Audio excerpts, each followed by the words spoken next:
और हिमाचल के ही हम स्टूडेंट्स हैं जिन्होंने जो है ये पहल की है कि हम जो है एक सेशन लेके आए, और जिसकी वजह से जो है कि लोगों को पता चले कि एनजीओ सेक्टर में जो है उनको कौन-कौन सी प्रॉब्लम फेस करनी पड़ती हैं, या उनको कैसे उसमें करियर बनाना चाहिए। जो भी आपकी क्वेरीज होंगी, आप जो है चैट बॉक्स में अपने मैसेज डाल सकते हैं।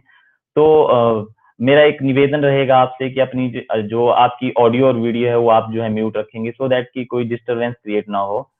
तो अगर मैं अपने बारे में बताना चाहूँ तो मैं जो है एमएसडब्ल्यू का स्टूडेंट रहा हूँ हिमाचल प्रदेश विश्वविद्यालय से, और 2016-18 में मैंने अपना एमएसडब्ल्यू किया हुआ है हिमाचल प्रदेश विश्वविद्यालय से। मेरे साथी जो इस काम में अभी हेल्प कर रहे हैं वो हैं निधि शर्मा, जो कि वेस्ट वॉरियर्स एक ऑर्गेनाइजेशन है, और वो धर्मशाला में जो है इस टाइम जो है काम कर रहे हैं। मेरे साथ एक और मेरे साथी हैं प्रशांत राज जी, जो कि जेआरएफ होल्डर हैं सोशल वर्क में, और जो है वो इस टाइम बहुत ही जल्द जो है वो सेवाएं देंगे, हिमाचल प्रदेश पुलिस में जो है अपनी सेवाएं शुरू कर देंगे। और मैं साथ में धन्यवाद करना चाहूंगा मूलराज सर का, जिनकी कोऑर्डिनेशन की वजह से जो है विवेक त्रिवेदी सर जो हैं हमारे बीच में हैं। मूलराज सर जो हैं वो असिस्टेंट प्रोफेसर पर के पद पे हैं, पोस्ट पे हैं, चौधरी बंसीलाल यूनिवर्सिटी भिवानी हरियाणा में जो है वहां पे जो है वो अपनी सेवाएं दे रहे हैं। रेखा मैम, प्लीज आप अपनी वीडियो जो है वो म्यूट रखें।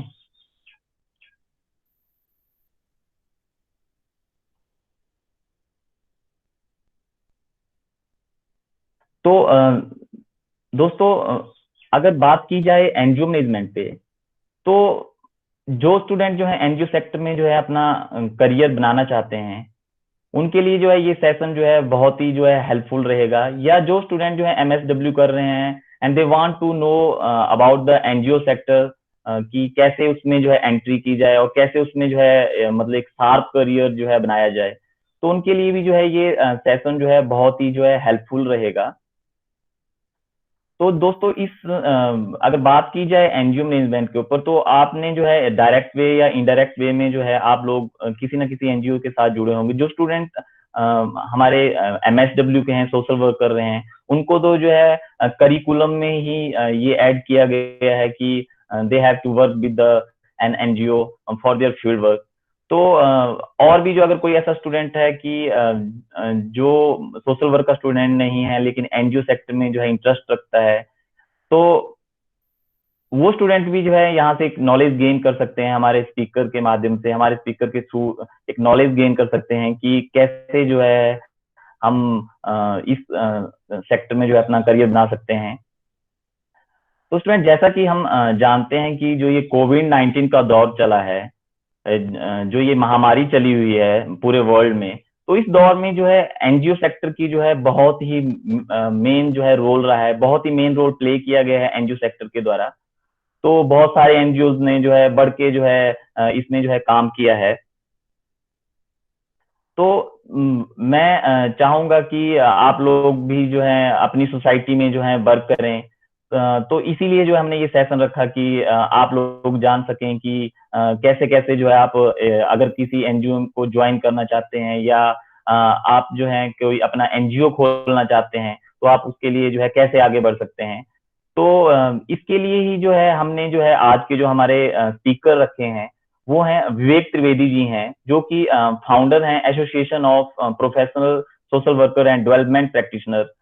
और ये जो है सर जो है चंडीगढ़ में जो है अभी काम कर रहे हैं, म्युनिसिपल कॉरपोरेशन चंडीगढ़ में जो है काम कर रहे हैं।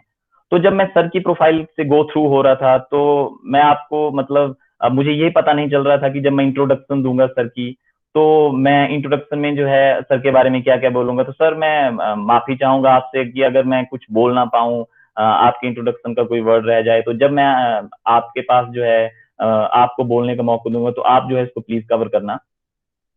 तो बात करते हैं कि जो विवेक सर हैं, अगर उनकी एजुकेशन क्वालिफिकेशन की बात की जाए, तो उन्होंने जो है एमएसडब्ल्यू किया हुआ है, और जो है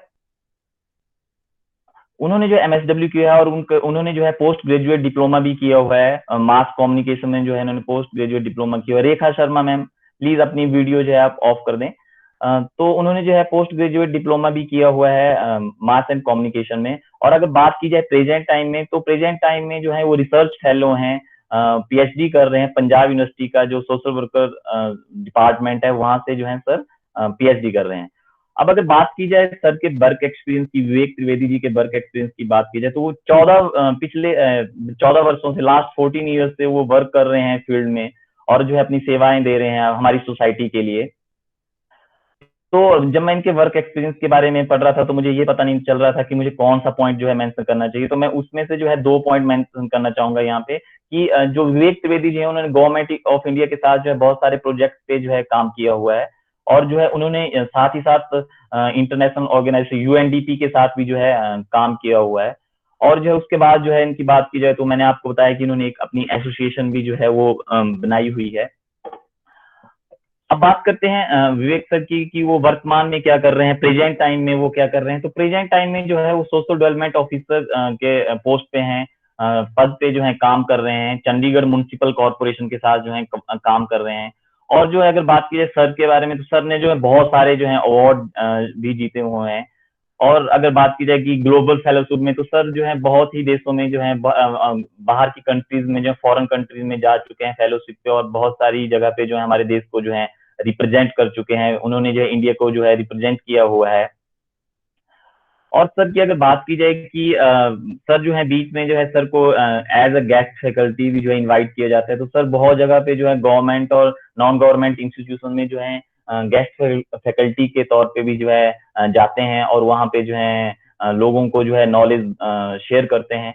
तो अगर बात की जाए कि गवर्नमेंट के सेक्टर की बात की जाए, कि वहां पे सर को गेस्ट फैकल्टी के तौर पे बुलाया जाता है। तो अगर हम बात करें कि सर जो है एज ए गेस्ट फैकल्टी जाते हैं, पीजीआई चंडीगढ़ हमारा इंस्टीट्यूट है मेडिकल का, तो वहां पे सर जो है गेस्ट फैकल्टी जाते हैं। और एक और अगर आपको बताया जाए कि सर जो है वो, जो हमारा देश के युवाओं का सपना होता है लबातना, जो मसूरी में जो हमारा सिविल सर्विस का जो सेंटर है जहाँ पे ट्रेनिंग होती है, तो वहां पे भी जो है sir as a guest faculty जाते हैं। तो विवेक सर, मैं अब आपसे रिक्वेस्ट करूंगा कि प्लीज आप जो है इसके बाद जो है अपनी थोड़ी सी इंट्रोडक्शन दें, और आप जो है अपनी प्रेजेंटेशन के माध्यम से, प्रेजेंटेशन के थ्रू जो है स्टूडेंट्स को बताएं, जो भी हमारे आज व्यूअर्स हैं उनको बताएं कि कैसे कैसे जो है एनजीओ मैनेजमेंट की जा सकती है। Vivek sir please. Thank you very much. My voice, मेरी आवाज आपको आ रही है? प्लीज जी सर, बिल्कुल बिल्कुल सर, बिल्कुल।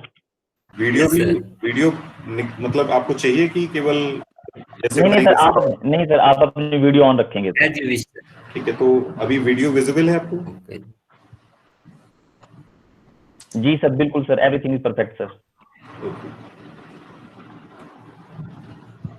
Yes, thank you very much for introduction. And मुझे लगता है कि आपने कुछ छोड़ा नहीं, लेकिन इंट्रोडक्शन हार्डली मैटर्स इज कि सबसे पहले हम जिस स्ट्रीम में पढ़ाई किया है और जिस स्ट्रीम में हम काम कर रहे हैं, मैं सबको मुबारकबाद दूंगा। मुझे लगता है कि जो भी मैं देख रहा हूँ आप सभी को जो अटेंड कर रहे हैं, सभी लोग मास्टर्स इन सोशल वर्क हैं कहीं ना कहीं, है ना। और जो नहीं भी हैं, मैं माइंड नहीं करूंगा, वो दे कैन ज्वाइन। और बधाई इस बात की है कि आप लोगों ने इस करियर को चुना, जो एक बड़ा सशक्त करियर है और चैलेंजिंग करियर है। जनरली जब आप ज्वाइन करते हैं, या मैंने कभी ज्वाइन किया था किसी के मेंटोरशिप पे, तो उस समय लोग कैलकुलेट करते थे कि आपका फाइनेंशियल पैकेज क्या होगा। तो मुझे लगता है जिन लोगों ने यहाँ ज्वाइन किया, वो कोई व्यक्ति या किसी ने फाइनेंशियल पैकेज सोच के नहीं ज्वाइन किया होगा, बशर्ते कि आपके अंदर एक सेवा भावना और जो लगता है कि एक सेटिस्फेक्शन आप समाज के लिए कुछ कर पाए, उस भावना से सभी लोग masters in social work join करते हैं। तो मैं फिर से एक बार सबको बधाई दूंगा और आशा करूंगा कि ये सेशन जो है शायद आपके लिए हेल्पफुल हो लाइफ में। और मुझे लगता है कि अगर आपको कुछ इससे मिलता है तो आप बताइएगा जरूर मूलराज जी को, निवेश को। और मैं सेशन शुरुआत यहाँ से करूंगा कि जनरली जब मास्टर्स इन सोशल वर्क लोग ज्वाइन करते हैं, तो कुछ और स्ट्रीम्स हैं जहाँ पे जैसे एमबीए आता है, जैसे मास्टर्स इन रूरल डेवलपमेंट आता है ना, जैसे इंटरनेशनल रिलेशंस आता है। तो अपने देश में सोशल वर्क का जो सेटअप है वो है तो बहुत पुराना, 1936 से आपने अपना हिस्टोरिकल पर्सपेक्टिव में जब पढ़ा, बट लेकिन 36 से आज हम जहाँ आ चुके हैं 21वीं शताब्दी के 2020 में हैं, लेकिन उस तरह से ये प्रोफेशन डेवलप नहीं हो पाया। और ये काफी चिंता का विषय था। इवन जब हम लोग ज्वाइन किया था तो हमें लोग पढ़ाते थे, फैकल्टी थे, वो लोग भी कहीं ना कहीं इस सब्जेक्ट से मतलब मैं कहूँगा कि न्याय नहीं करते थे, वो कहीं ना कहीं दूसरे सब्जेक्ट की तारीफ करते थे। उनको उनसे कॉम्पीट कराना। तो मतलब हमें लगता था कि पता नहीं क्यों ऐसा लोग करते हैं, बट हमने इस सब्जेक्ट को जिया है और मैं चाहूंगा आप लोग भी इस सब्जेक्ट को जिए जिंदगी में, और दूसरों को भी प्रेरित करें कि वो सोशल वर्क ज्वाइन करें, चाहे बैचलर से ज्वाइन करें, मास्टर से ज्वाइन करें, आगे चल के हायर एजुकेशन इवन पीएचडी तक जाए। तो मैं अब इस संगठन के बारे में थोड़ा बताऊंगा कि एनजीओ मैनेजमेंट का जो सेशन आज प्लान किया है मूलराज जी ने, और एनजीओ मैनेजमेंट एक आज का दौर जो है बहुत सशक्त दौर है, क्योंकि सारी चीजें सरकार नहीं कर सकती है, और सरकार हमसे अपेक्षा करती है, समाज से अपेक्षा करती है कि वो भी अपना रोल प्ले करे। रोल कैसे प्ले किया जाए? रोल जो है कई माध्यमों से लोग प्ले करते हैं। अगर आप देखेंगे कि आप सोशल वर्कर हैं, प्रोफेशनल सोशल वर्कर हैं, तो समाज में अन्य लोग आपको सोशल वर्कर्स बोलते हैं, है ना। जैसे कोई पॉलिटिकल ऑर्गेनाइजेशन है, अगर बीजेपी की बात करेंगे, कांग्रेस की बात करेंगे, किसी अन्य दल की बात करेंगे, तो वो भी कहते हैं हम सोशल वर्कर हैं, समाज सेवा करते हैं, कभी किसी को पेंशन दिलाना, किसी को कोई हेल्प करना, चाहे वो आई कैंप है, ब्लड डोनेशन कैंप है, इस तरह की चीजें वो लोग भी करते हैं, और हमारे लोगों से भी सेम चीज अपेक्षित है। तो आप डिस्टिंग्विश कहाँ करेंगे कि आप क्या हैं और वो क्या है? तो मैं कुछ एक एग्जांपल्स आपको बीच में दूंगा, शायद वो आपको लगेगा कि आपसे कोरिलेट भी करते हैं। अगर आप बचपन में जाएंगे, जैसे मैं अपने अगर बचपन में देखूं, तो जनरली एक कैंप, आई कैंप जो है वो बहुत पॉपुलर होता था, और कोई ना किसी हॉस्पिटल में उसको ऑर्गेनाइज किया जा सकता था, और हमारे गली मोहल्लों के लोग जो किसी न किसी धर्म से जुड़े होते थे या किसी न किसी पॉलिटिकल पार्टी से जुड़े होते थे, वो लोग जो है समाज में जा जाके उन लोग का सर्वे करते थे और उनको निकाल के लाते थे जिनको मोतियाबिंद है या चश्मा लगना है या इस तरह से कुछ भी चीजें होती थी।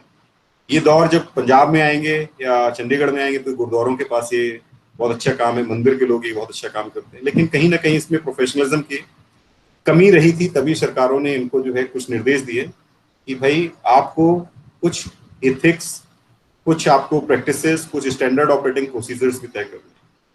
तो अब धीरे धीरे दौर आया कि देखिए सोशल वर्क जो इंस्टीट्यूशंस हैं, मैं 36 मुंबई से शुरू होता है, मैंने जहाँ से एमएसडब्ल्यू किया है पटियाला से किया हुआ है, और पटियाला में 1980s में या शायद कहते हैं 70s में स्टैब्लिश हुआ। चंडीगढ़ में आके 2008 के आसपास स्टैब्लिश होता है, आपके शिमला में भी है, अभी आपके कांगड़ा में भी स्टैब्लिश किया गया सोशल वर्क डिपार्टमेंट। तो अभी आने वाले दौर में इसकी जरूरत है, और देश को इसकी जरूरत महसूस हो चुकी है, क्योंकि हमें सोशल वर्क प्रोफेशनल्स चाहिए। और इसी कड़ी में आके एडमिनिस्ट्रेटिव सर्विसेज में भी इस सब्जेक्ट को मुझे नहीं लगता ज्यादा समय लगेगा, लेकिन जैसे यूपी जैसे राज्यों ने अपनी राज्य सेवा में राज्य जो प्रशासनिक सेवा है उसमें इसको इंट्रोड्यूस किया, लेकिन अभी कुछ समय में इसमें डिस्प्यूट आया, उसको भी निकाला गया, फिर ये दौर इंट्रोड्यूस किया जाएगा। तो आने वाले समय में इसकी एक बहुत जरूरत है। और जैसे कि मूलराज जी ने, सॉरी आपके निवेश जी ने, है ना, Nilesh ji, I am sorry, is it okay Nilesh? Just a minute, It's Nivesh sir. Nivesh NIVESH. Yes, Nivesh. Sorry Nivesh ji, है ना। तो जैसे निवेश जी इंट्रोड्यूस कर रहे थे ना कोविड-19 में, है ना, ये दौर आया जहाँ पे देश ने, प्रशासनिक सेवा ने और अलग अलग सरकारी माध्यमों ने तो काम किया, लेकिन इस दौर में जो है समाज के विभिन्न संगठनों का भी बहुत बड़ा योगदान रहा है, और हर मुसीबत में, हर इमरजेंसी में इनका एक बहुत बड़ा योगदान अपेक्षित होता है और रहता भी है। तो मैं बात करूंगा संगठनों से आप क्या समझते हैं। तो क्या मैं प्रेजेंटेशन इसको आपको शेयर कर लूं स्क्रीन आपसे? जी सर बिल्कुल। हाँ, मैं 1 मिनट आपको स्क्रीन शेयर कर रहा हूँ, आप मुझे बता दीजिएगा जब दिखने लगे। कर्मवीर जी अपनी वीडियो म्यूट कर लीजिए प्लीज। हाँ, आपको स्क्रीन दिख रही है, प्लीज बताइए। सर सभी को विजिबल? जी सर अभी तक तो नहीं। स्क्रीन विजिबल नहीं आई? Please confirm. नहीं सर अभी तक नहीं आई है सर। चलिए, अगर नहीं आ रही तो मैं इसको अपना ही रिपीट कर देता हूँ। तो मतलब समाज सेवी संगठन और जो कहते हैं गैर सरकारी संगठन, गैर सरकारी संगठन से आप ये कह सकते हैं कि जो संगठन सरकार अलग है, जो भी सरकार से द्वारा नहीं चलाए जाते हैं संगठन, उनको हम गैर सरकारी संगठन कहते हैं। और कहीं ना कहीं हमारे भाषा में, जैसे स्टूडेंट्स के बीच में, और जब आप प्रोफेशनल बन जाते हैं तो उसमें कई सारे संगठनों के नाम आते हैं, अलग अलग नॉमेनक्लेचर से आप उनको पुकारते हैं। जैसे few of you may call it as non profit organisation, कुछ लोग इसको कम्युनिटी बेस्ड ऑर्गेनाइजेशंस बोलते हैं, कुछ लोग फेथ बेस्ड ऑर्गेनाइजेशंस भी बोलते हैं, रिलीजियस ऑर्गेनाइजेशंस बोलते हैं, स्वयं सेवी संगठन वॉलंटरी ऑर्गेनाइजेशंस, चैरिटी ऑर्गेनाइजेशंस। आज एक दौर में एक नया वर्ड बहुत अच्छा है, विश्व के परिप्रेक्ष्य में यूज करते हैं, सिविल सोसाइटी ऑर्गेनाइजेशन, है ना। और कहीं ना कहीं जो है मैं इनको इंक्लूड करूंगा, union, trade union, political parties, ये भी जो है गैर सरकारी संगठन होते हैं। तो डेफिनेशन जब एनजीओ की आती है, जनरली जब लोग कहते हैं ना कि मैं एक एनजीओ चलाता हूँ, मैं एक एनजीओ में काम करता हूँ, मैं कहे एक एनजीओ बनाने वाला हूँ, तो मैं चाहूंगा कि आप बड़ा सोच समझ के इन शब्दों का इस्तेमाल करें, क्योंकि एनजीओ केवल, मैं मानता हूं कि केवल जो सरकार से द्वारा नहीं चलाए जाते हैं, केवल गैर सरकारी संगठन है। इसमें अब आपको तय करना पड़ेगा आप कौन से संगठन को चला रहे हैं, कौन से संगठन में काम कर रहे हैं, किस संगठन के साथ काम करना चाहते हैं। तो जैसे मैं पहले कह रहा था ना, जो काम आज के दौर में हम लोगों से अपेक्षित किया जाता है, वो सारा काम कहीं ना कहीं आपने अगर सोशल वर्क डिसिप्लिन में पढ़ा होगा तो रिलीजियस ऑर्गेनाइजेशन से वही काम कर रहे होते थे। तो इसीलिए मैंने कैटेगराइज किया है कि आप तय करें, आप फेथ बेस्ड ऑर्गेनाइजेशन में तो नहीं है, आप क्या कम्युनिटी बेस्ड ऑर्गेनाइजेशन तो नहीं है, जैसे कि कोई HIV पॉजिटिव की कम्युनिटी है, उन्होंने अपना बना रखा है, पर्संस विद डिसेबिलिटीज का है, डेफ पर्संस का है, ब्लाइंड कम्युनिटीज का अपने ऑर्गेनाइजेशंस बनाए हुए हैं, वुमेन ने अपने ऑर्गेनाइजेशन बनाए, वुमेन बेस्ड ऑर्गेनाइजेशन है।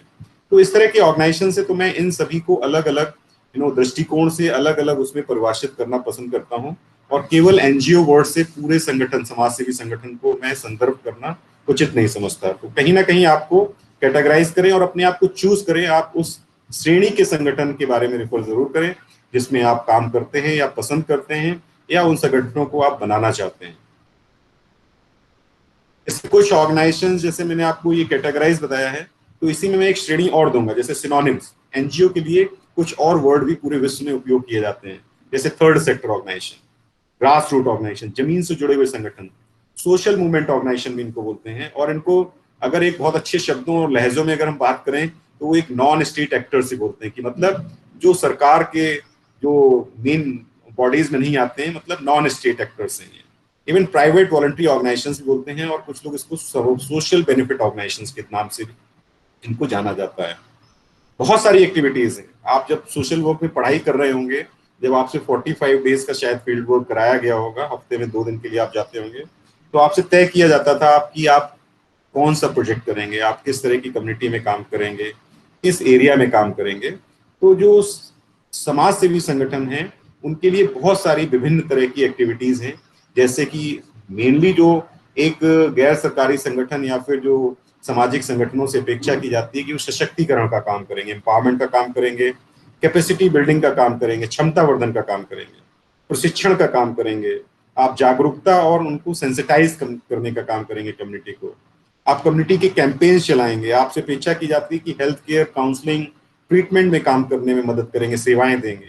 इवन आज का एक दौर में एक और वर्ड यूज किया जाता है, सोशल मार्केटिंग। जनरली जो HIV एड्स से संबंधित प्रोजेक्ट्स हैं या वुमेन एम्पावरमेंट से संबंधित प्रोजेक्ट्स हैं, उसमें सोशल मार्केटिंग का भरपूर उपयोग किया जाता है, कि मतलब आप जो है कि मतलब कोई विकास के लिए, उत्थान के लिए, सामाजिक उत्थान के लिए जो आप काम कर रहे हैं और उससे जो प्रोडक्ट्स बन रहे हैं उनको बेचना भी आना चाहिए।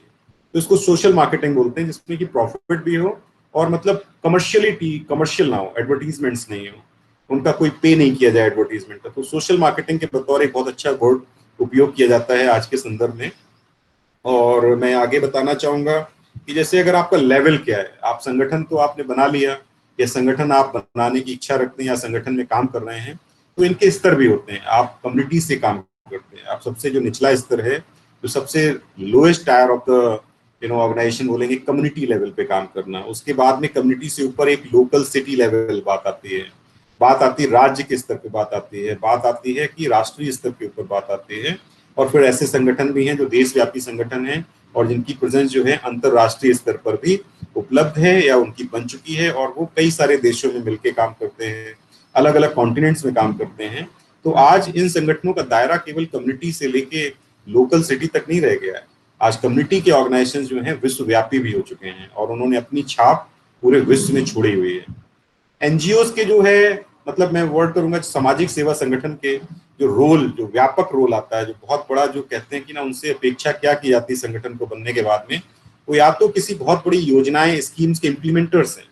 जैसे पॉलिसी मेकिंग तो गवर्नमेंट के हाथ में है, फंड्स गवर्नमेंट के हाथ में, गवर्नमेंट फंड्स तय करती है, पॉलिसी वो डिसाइड करते हैं, ऑब्जेक्टिव्स वो डिसाइड करते हैं। लेकिन इम्प्लीमेंटेशन पार्टनर्स में जो है आपके जो सिविल सोसाइटी ऑर्गेनाइजेशंस हैं, जिनको कि नॉन गवर्नमेंट ऑर्गेनाइजेशन जिनके रूप में हम बात करते हैं सेवा संगठनों की, तो इम्प्लीमेंटर्स का एक बहुत बड़ा रोल उनको दिया जाता है।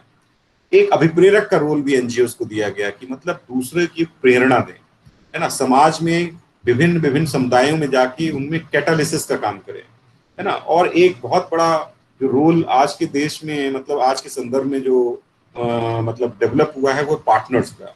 आज गवर्नमेंट ये नहीं कहती कि आप मुझसे पैसा लीजिए और आप फंड लीजिए और अपना इम्प्लीमेंट करिए। आज गवर्नमेंट कहती है you can become the partners of government also. कई ऐसे प्रोजेक्ट्स में हैं जहां गवर्नमेंट 70-30, 60-40, 50-50 का पार्टनरशिप तय करती है। तो कहते हैं कि हम 50% सपोर्ट जो है गवर्नमेंट प्रोवाइड करेगी, 50% जो है सेवा संगठन सामाजिक स्तर से पार्टनरशिप डेवलप करें, चाहे वो शेयर होल्डर्स के रूप में हो, चाहे वो कंट्रीब्यूशन के रूप में हो, चाहे वो कोई स्थायी रिसोर्सेज जो स्रोत हैं उनके रूप में। जमीन किसी की है, गवर्नमेंट का फंड से स्कूल बना सकते हैं, कोई हॉस्पिटल बना सकते हैं। इस तरह से गवर्नमेंट जो है ना पार्टनर्स का रोल भी आज के संगठनों से तलाशती है और अपेक्षित भी करती है। बात करेंगे जैसे अपने एनजीओ मैनेजमेंट का सेशन प्लान किया, तो इसमें एनजीओ मैनेजमेंट सबसे पहले बात आती है, जो हमने आपको ऑब्जेक्टिव्स बता दिए, रूल्स बता दिए, लेकिन संगठन का रूप कैसा हो, संगठन का पंजीकरण कैसा हो, और जो संगठन है वो किस कानून के अंदर रजिस्टर किया जाए। जनरली एमएसडब्ल्यू जब आप पढ़ते हैं, मैं एक वॉइस में आपसे ही जानना चाहूंगा, कोई भी उसमें चाहे तो निवेश जी या मूलराज जी जवाब दे दें। क्या मतलब, मैंने तो शायद अभी एक्सपीरियंस नहीं किया, जब मैं मास्टर्स करता था तो हम लोग के मन में एक विचार आता था या क्वेश्चन आता था कि एनजीओ कैसे बनाएं, और एनजीओ और सिविल सोसाइटी ऑर्गेनाइजेशन और जितने मैं क्लासिफिकेशन बताए हैं उसमें कंफ्यूजन सा रहता था। ये तो बहुत बाद में आके जब हम लोगों ने काम करना शुरू किया तो मैंने इसको डिफरेंशिएट करना शुरू किया कि भाई NGO means other than government organization, but where you are either in civil society organization, religious organization, और क्या है, बनाया कैसे जाए। तो मुझे लगता है कि जब हम पढ़ते थे हमें शायद इसकी नॉलेज नहीं हुई। जनरली हमें ये बोलते थे कि आप वकील के पास जाइए या चार्टर्ड अकाउंटेंट से बात करिए, वो बना के आपको दे देंगे। लेकिन जब इसके ऊपर हमने जानकारी हासिल की, पढ़ा इसके ऊपर, मैंने एक किताब भी इसके लिए खरीदी थी तो उससे पूरी जानकारी हुई। तो मैं आपसे जानना चाहूंगा, क्या आपके टाइम में ऐसी कुछ प्रॉब्लम्स आती थी या समझ में आता था कि कैसे बनाना? कोई भी बताए प्लीज, कोई एक लोग हाँ या नहीं में जवाब दे दे। Sir I would like to say something. Sir हमने भी ये प्रॉब्लम फेस की है सर। ओके, या गो अहेड। यस, तो यही एक Nidhi question. Continue Nidhi. Yes please बोलिए, निधि जी प्लीज बोलिए। जी हाँ निधि जी, आप बोल रहे थे कुछ, प्लीज।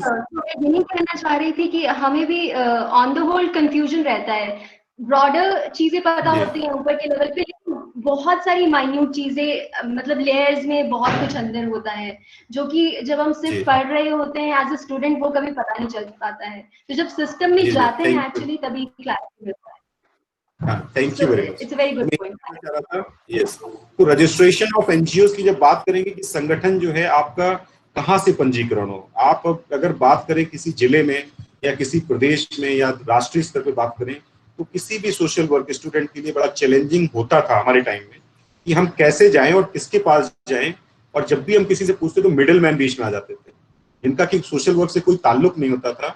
वो चाहे एडवोकेट्स हो सकते थे या एडवोकेट्स के कारिंदे या चीफ चार्टर्ड अकाउंटेंट के ऑफिस के स्टाफ, तो कहते थे कि 1 लाख रुपये लगेगा, एनजीओ रजिस्टर हो जाएगी, आपको उसमें 12 में रजिस्टर करा देंगे, कुछ 2.5 लाख रुपए और दीजिए, एटीजी मिल जाएगा, 5 लाख के ऊपर जाएंगे तो एफसीआर। तो इस तरह की बातें जो है हम लोग अपने 10-12 साल पहले ये तरह की बातें आती थी। तो मुझे एक क्वेश्चन था कि भाई इस चीज को जानना है, क्योंकि हमने पढ़ा नहीं सोशल वर्क। तो फिर मैंने कुछ किताबें खरीदी और पढ़ा, नेट से मैंने ज्ञान लिया इस चीज पे। तो आज के संदर्भ में अगर आपने एक संगठन, समाज सेवी संगठन में बोलूंगा, जो कि एक गैर सरकारी संगठन होगा, उसको अगर रजिस्टर करना है तो आपके पास 3 तरह के कानून इस देश में आते हैं जहां पे आप उनको रजिस्टर कर सकते हैं। सबसे पहले उनको जो है आप अनइनकॉर्पोरेटेड एंड वॉलंटरी एसोसिएशन के रूप में रजिस्टर कर सकते हैं, नंबर 1। नंबर 2, उनको ट्रस्ट, चैरिटीज या फाउंडेशन के तौर पर रजिस्टर कर सकते हैं। तीसरा, नॉट फॉर प्रॉफिट कंपनीज के तौर पर रजिस्टर कर सकते हैं। ठीक है, और इनके 3 ही कानून हैं जिनके आप इनको रजिस्टर कर सकते हैं। उससे पहले मैं एक चीज और बता दूं, गैर सरकारी संगठनों का एक दिवस पूरे विश्व में तय हुआ है, शायद आप लोग को पता नहीं होगा, और अगर पता है तो मुझे लगता है बहुत अच्छी बात है। आप इसको कहीं ना कहीं सेलिब्रेट करें, किसी संगठन के साथ ही सेलिब्रेट करें या अपने डिपार्टमेंट में सेलिब्रेट करें। वर्ल्ड एनजीओ डे है ना, जिसको कि 27 फरवरी को ये ऑब्जर्व किया जाता है। तो मैं बात कर रहा था जो 3 आपको कानून मैंने बताए थे, सबसे पहला सोसाइटी रजिस्ट्रेशन एक्ट आता है, दूसरा ट्रस्ट रजिस्ट्रेशन एक्ट है, एंड तीसरा है नॉन प्रॉफिट कंपनीज। ठीक है, तो जो सोसाइटी रजिस्ट्रेशन एक्ट की बात करेंगे, ये बहुत पुराना कानून है, अंग्रेजों के टाइम का है। 1860 एक्ट सेक्शन 21 में बोलते हैं। जनरली चंडीगढ़ में जो सोसाइटीज रजिस्टर होती हैं, कोई समाज सेवी संगठन रजिस्टर होता है, वो सोसाइटी एक्ट 1860 सेक्शन 21 में रजिस्टर होता है, बतौर कई सारे राज्यों ने, क्योंकि ये स्पेसिफिक स्टेट स्पेसिफिक इशू है, सब्जेक्ट है। तो जैसे हरियाणा ने क्या किया है, हरियाणा ने इसको संशोधन किया हुआ है, तो Haryana registration and regulation of society rules बोलते हैं इनको, 2012 के, ये हरियाणा स्पेसिफिक है। अगर आप लोग जैसे हिमाचल के सोशल वर्कर्स यहाँ काफी संख्या में हैं, तो मैं बताऊंगा हिमाचल प्रदेश ने सोसाइटी एक्ट को Himachal Pradesh society registration act 2006 के नाम से इसको कानूनी रूप से पारित किया हुआ है। कर्नाटका में ये 1960 में कर्नाटका सोसाइटी रजिस्ट्रेशन एक्ट है। इंडियन ट्रस्ट एक्ट 1882 का है, जिसमें कि ट्रस्ट रजिस्टर होता है। और सेक्शन 8 कंपनी में जो है, कंपनी एक्ट 2013 में भी ये संगठन रजिस्टर होते हैं, जिसको कि पहले सेक्शन 25 के नाम से जाना जाता था, जो अब section 8 company under companies act 2013 में आ चुका है। तो ये सारे 3 कानून हैं जिनको कि आपको पढ़ना है, समझना है, और मैं आपको सजेशन दूंगा, क्योंकि आप इस डिसिप्लिन में हैं तो बुक्स जरूर खरीदिए, है ना। बुक्स नहीं खरीदेंगे तो बात नहीं बनेगी। आप चाहे तो ई बुक्स खरीदिए, नेट से खरीदिए। और ये 3 कानून अगर आप अपने स्टेट स्पेसिफिक है तो आप इंटरनेट से डाउनलोड कर लीजिए PDF फाइल में। अगर आप ओवरऑल कोई कानून देखना है तो आप इसकी बुक भी अपने, इवन उनको क्या बोलते हैं, रेडी रेकनर्स होते हैं, आप उनको खरीद के रखिए। इसलिए खरीदिए कि किसी से आपको मिडिल मैन की जरूरत नहीं पड़नी चाहिए, है ना। और जैसे आपको मेरा ये इंट्रोडक्शन बता रहे थे आपके निवेश जी, तो मैं कहूंगा कि हमने केवल पढ़ाई की, हमने किसी मिडिल मैन का सहारा नहीं लिया कभी भी। और आपके इस सेशन के बीच में हमारे एक स्टूडेंट, मैं भी पढ़ाता रहा हूँ, तो करमवीर ज्वाइन किया है, और करमवीर आज इस चीज के एक्सपर्ट है। और मैंने इनको इन्हीं चीज का ट्रेनिंग दिया कि संगठन कैसे बनाएं, कौन कौन से कानून में बनाएं। और आगे मैं बात करूंगा, अगर आप लोग कोई जाना चाहें तो हिमाचल में कोऑपरेटिव डिपार्टमेंट है, स्टेट का, राज्य का कोऑपरेटिव डिपार्टमेंट है, और इनकी वेबसाइट है coophp.nic.in। मैं इसकी प्रेजेंटेशन आपको शेयर कर दूंगा, आप इसको सर्कुलेट कर दीजिएगा सभी को। हरियाणा में सेम है, हरियाणा इंडस्ट्रीज डिपार्टमेंट है राज्य का, तो हरियाणा इंडस्ट्रीज के पास ये जिम्मेदारी दी गई है। और ऐसे ही कर्नाटका में वहाँ का जो डिपार्टमेंट है उनके पास ये जिम्मेदारी है। जब आप बात करेंगे राज्य स्तर पे तो कोऑपरेटिव डिपार्टमेंट हिमाचल और हरियाणा इंडस्ट्रीज स्टेट डिपार्टमेंट के पास ही जिम्मेदारी। जब जिला स्तर पे जाएंगे तो यही चीजें आपको डिस्ट्रिक्ट इंडस्ट्रीज के पास जाना पड़ेगा, और जिले का जो आपका SDM ऑफिस है या DC ऑफिस है, उनके पास ये पावर्स होती हैं, और उन्होंने पावर्स डेलीगेट करके ऑफिसर्स रजिस्ट्रार तय कर दिए होते हैं, जहाँ पे इनकी रजिस्ट्रेशन की प्रक्रिया पूरी होती है। मैं आपको थोड़ा सा और बता दूंगा इसके बारे में। जब ये आप अपना एक्ट जो स्टेट स्पेसिफिक है उसको डाउनलोड कर लें, उसमें आप ये देखिएगा, जब भी कोई संगठन बनाया जाता है तो कई सारे डॉक्यूमेंट्स होते हैं। जनरली उसकी भी नॉलेज जो है आपको कोई नहीं देता है, क्योंकि वकील जो है वो आपको नहीं बताएंगे, वो कहेंगे फाइल बनेगी आपकी, फाइल के अंदर पेपर्स क्या होंगे वो भी आपको जानना जरूरी है ना। जनरली क्या करते हैं ये लोग जो प्रोफेशनल्स नहीं है। सॉरी टू इंटरप्ट यू, लेकिन अगर आप चाहें तो मैं आपकी प्रेजेंटेशन को प्रेजेंट कर सकती हूँ, if you want that. Please help me. Okay, great. मैं फिर वेट कर रहा हूँ 1 मिनट के लिए। मैं सभी व्यूअर्स को बताना चाहूंगा कि सर ने जो है एक प्रेजेंटेशन प्रिपेयर की हुई थी, लेकिन due to technical problem sir हमारे साथ शेयर नहीं कर पा रहे हैं। तो निधि जी हेल्प कर रहे हैं टेक्निकल एंड पे हमारी, तो थोड़ी देर में आप। जी सर, जी सर, थैंक यू।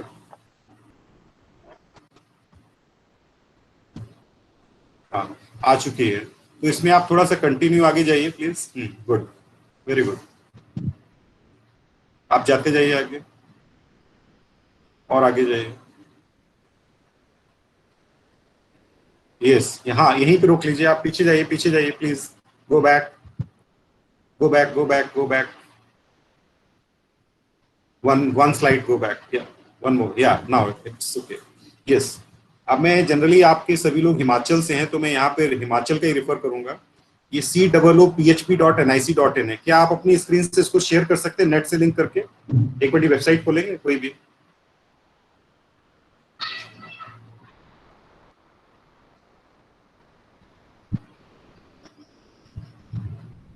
आप में से कोई एक मेरे साथ वॉइस पे रह सकता है जो प्रेजेंट कर रहे हैं। निधि जी अगर कर रहे हैं तो आप अपना माइक ऑन कर सकते हैं मेरे साथ में। यस,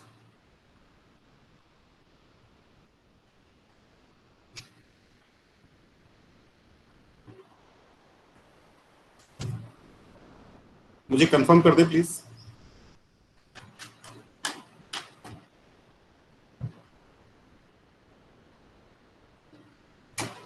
यस, आप कंफर्म करो।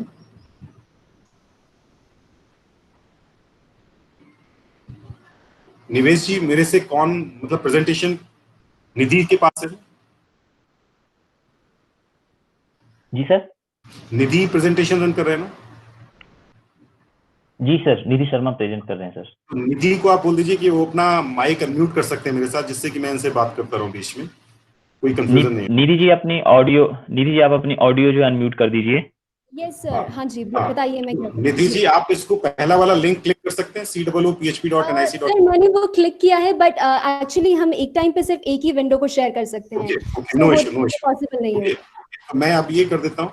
हाँ, तो इस वेबसाइट पे जाके मतलब ये प्रेजेंटेशन आप सर मैं इसको लिंक अपनी चैट बॉक्स में कर दूंगी। हाँ, वेरी गुड, ठीक है। सभी जो मेंबर्स हैं इस दौरान, उनको मैं यही रिक्वेस्ट करूंगा, इस वेबसाइट पे जाके आप आज रिसर्च जरूर करिएगा इस सेशन के बाद में। आप क्या कर सकते हैं, इसमें जो आपका प्रोटोटाइप बायलॉज का है, जिसको कि मतलब जैसे मैं एक एग्जांपल लूंगा देश में, मैं देश की चलिए बात करता हूँ, मैं पीछे वाली स्लाइड के बारे में रेफर करता हूँ। जैसे कि एक सोसाइटी एक्ट है और ट्रस्ट एक्ट है और कंपनीज एक्ट है, 3 एक्ट है। अगर कई बार आपकी तरफ से शायद क्वेश्चन आ सकता है, जब क्वेश्चन आंसर थ्रो करें उससे पहले मैं इसको आंसर कर देता हूँ कि सबसे बेस्ट एक्ट कौन सा है जिसमें कि एक संगठन को रजिस्टर किया जाए। तो मैं उसमें बोलूंगा कि सोसाइटी एक्ट। सोसाइटी एक्ट में इसलिए रेफर करूंगा क्योंकि ये डेमोक्रेटिक सेटअप है। जिस तरह से देश में सरकार चलती है, लोकसभा है, आपके पास वोटिंग राइट्स होते हैं और आप मेंबर्स हैं, तो इसी तरह से इस कानून के अंदर भी जो है आपके अपेक्षा की जाती है आप इसको डेमोक्रेसी के तौर पे इस ऑर्गेनाइजेशन को चलाएं। इसमें जो मेंबर्स हैं उनकी संख्या जो कहते हैं कि 7, 9 मतलब विषम जो संख्याएं होती है ना, जिनको ऑड नंबर्स बोलते हैं, उसमें संख्या में इनको मेंबर्स को रखा जाता है। साथ में इसमें जो ऑब्जेक्टिव्स हैं, इसमें जो मेमोरेंडम ऑफ अंडरस्टैंडिंग MOU बोलते हैं, even memorandum of association MOA भी बोलते हैं इसमें, और साथ में बायलॉज, कॉन्स्टिट्यूशन और रूल्स के नाम से 3 अलग अलग शब्दों के नाम से जाना जाता है हर प्रदेश के हिसाब से। जनरली चंडीगढ़ में अगर हम बात करते हैं तो हम यहाँ पे मेमोरेंडम ऑफ एसोसिएशन और हम बायलॉज की बात करते हैं, कि कानूनों की बात करते हैं। जिस तरह से देश का कानून है, संविधान है, ऐसे ही एक NGO का जो सोसाइटी एक्ट में रजिस्टर किया जाता है, उसका भी अपना एक संविधान होता है। मैं बात कर रहा था किसी वकील या चार्टर्ड अकाउंटेंट की, जब उनसे आप इन संगठनों को रजिस्टर कराते हैं तो एक दिक्कत ये आती है, क्योंकि उनके पास एक प्रोटोटाइप किताब से कॉपी कर लेते हैं या किसी डिपार्टमेंट से जाके एक फाइल निकलवा लेते हैं, उसको ये कॉपी पेस्ट करके उसको हमेशा के लिए अपने पास रख लेते हैं। अब आपने कोई संगठन रजिस्टर करना है, आप किसी के पास गए, उन्होंने सेम ऑब्जेक्टिव उठाए, पेस्ट कर दिए, उन्होंने सेम बायलॉज उठाया, पेस्ट कर दिया और आपका आके रजिस्ट्रेशन का प्रोसेस लगा दिया, पैसा दिया, फीस पे की, वो आपके पास संगठन बन के रजिस्टर हो भी गया है। और मुझे लगता है ऐसे बहुत सारे संगठन हैं, रोज इसी तरह से रजिस्टर होते हैं। लेकिन चूंकि आप प्रोफेशनल सोशल वर्कर हैं, आपके अंदर एक ध्येय है, आपके अंदर एक अपना ऑब्जेक्टिव है, तो मैं चाहूंगा कि आप अपना एक एक ऑब्जेक्टिव खुद लेड आउट करें, आप उसको पढ़ें, आप अपना खुद सोचें, और जो भी संगठन में लोग जुड़ने वाले हैं या जुड़ना चाहते हैं, उनके साथ मीटिंग करके ऑब्जेक्टिव को बड़े अच्छे क्लियरली डिफाइन करें। बायलॉज की बात करते हैं। बायलॉज भी जो है ना, स्टेट स्पेसिफिक बायलॉज होते हैं। जैसे हिमाचल का अगर रेफर करेंगे तो हिमाचल ने अपने जो प्रोटोटाइप बायलॉज है वेबसाइट पे डाले हुए, आप बायलॉज से उनसे डेविएट नहीं कर सकते। आपको उन बायलॉज को फॉलो करना होगा। जहां पे आपको एड ऑन करना है वो अपने एड ऑन कर सकते हैं, लेकिन वो अप्रूव वही डिपार्टमेंट करेगा। वो आपसे डिस्कस भी करेंगे कि ये bylaws as per the act होता है कि नहीं होता है। जैसे बैंक का ऑपरेशन है, जैसे वोटिंग राइट्स है, ये सारे जो हैं उसमें डिफाइंड है, तो आपको उनको फॉलो करना पड़ेगा। ऑब्जेक्टिव्स लेड आउट खुद करिए, बायलॉज उनका प्रोटोटाइप वेबसाइट पे अवेलेबल है, और उन सारी चीजों को जो है आप वेबसाइट से डाउनलोड करिए, आज फाइल में लगाइए और पढ़िए। और इसमें जिस तरह से आप अपना एक ईमेल आईडी बनाते हैं, वैसे ही उस वेबसाइट पे जाके आपको अपने संगठन का एक रजिस्ट्रेशन करना पड़ेगा, जिससे कि आपको एक यूनिक आईडी और पासवर्ड अलॉट हो जाएगा। फिर आप उसमें धीरे धीरे अपने संगठनों के जो मेंबर्स जुड़ना चाहते हैं उनको जोड़िए, उनके आपके प्रूफ जो होते हैं उनको अपलोड करना पड़ेगा, फोटोग्राफ अपलोड करनी पड़ेगी, उनकी बैकग्राउंड अपलोड करनी पड़ेगी। साथ में इलेक्शंस जो है, जो फर्स्ट, सेकंड, थर्ड ऑर्गेनाइजेशंस की जो मीटिंग होती है, जो तय करते हैं कि संगठन का नाम क्या होना चाहिए। जनरली क्या होता है, आप लोग को इस बारे में प्रक्रिया में इंटरेस्ट है नहीं है, I don't know, I can not even comment upon that, but generally जिनसे हम कराते हैं वो हम ये चीजें बताते नहीं। वो क्या करते हैं, एक ही दिन में 3 मीटिंग ऑर्गेनाइज कर देते हैं, पहली, सेकंड और थर्ड, अलग अलग डेट्स पे साइन करा देते हैं, और एक ही दिन में सभी साइन होकर सारा डिपॉजिट करवा देते हैं। जनरली ऐसा नहीं होता। आप एक ऑर्गेनाइजेशन को बनाने में 5-6 महीने का प्रोसेस लेंगे तो एक बहुत अच्छा संगठन तैयार होगा। पहली मीटिंग में आप पहले नाम तय करिए। नाम अचानक से नहीं तय करिए, आप उसके ऊपर रिसर्च करिए। नाम के ऊपर कोई एक्रोनिम अच्छी सी बनाइए, उसका नाम और अपने काम से मैच करता हुआ होना चाहिए। सेकेंड मीटिंग में आप तय करें who will be the president, who will be the treasurer, who will be the vice president. जो ऑफिस बीयरर्स हैं सेकेंड मीटिंग में आप तय करिए। थर्ड मीटिंग में आप तय करिए कि who will be the person responsible for registration of your संगठन।